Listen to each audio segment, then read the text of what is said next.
Selamat pagi pemirsa, selamat bergabung kembali dengan Berita Pagi Sleman TV.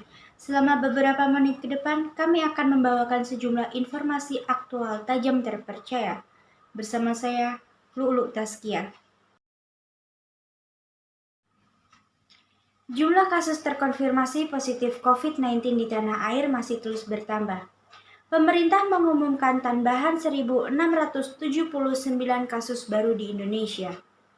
Sehingga jika diakumulasikan, total kasus menjadi 927.380 orang. Kemenkes lewat situs covid19.co.id juga mengumumkan penambahan 66 pasien positif COVID-19 yang meninggal dunia. Hingga saat ini, totalnya 26.590 jiwa. Di samping itu, kabar baik datang dari semakin banyaknya pasien COVID-19 yang sembuh.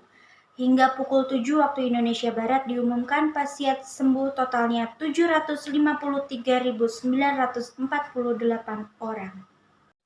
Saudara, Gubernur DKI Jakarta Anies Baswedan kembali memperpanjang pembatasan berskala besar atau PSBB. Kebijakan ini diambil guna mengantisipasi penyebaran virus corona. Selama 2 pekan PSBB transisi, Anies mengklaim jika penyebaran kasus positif di Jakarta masih belum terbendung. Menurutnya, rata-rata kasus positif terakhir berakhir berada di angka 9,9%, dengan rasio tes 5,8 per 1.000 penduduk per minggu. Tidak hanya itu, berdasarkan temuan Fakultas Kesehatan Masyarakat Universitas Indonesia, terdapat peningkatan indikator pengendalian COVID-19 di skor 60 pada tanggal 17 Januari menjadi 64 pada tanggal 22 Januari. Meski diklaim melandai kasus positif COVID di Jakarta masih belum terbendung, dari data Provinsi DKI Jakarta, jumlah kasus positif COVID di Jakarta menembus angka 100.091 kasus. Angka tersebut menjadikan Jakarta sebagai provinsi nomor 1 dengan pasien COVID positif 19 di Indonesia.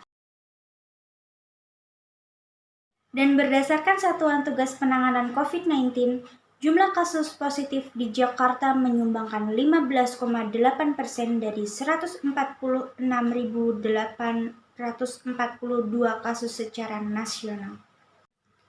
Saudara, informasi tadi sekaligus menutup perjumpaan kita pada pagi hari ini. Jangan lupa untuk mematuhi protokol kesehatan, jaga jarak, menggunakan masker, dan mencuci tangan. Saya Lulu Taskia, pamit undur diri dan sampai jumpa.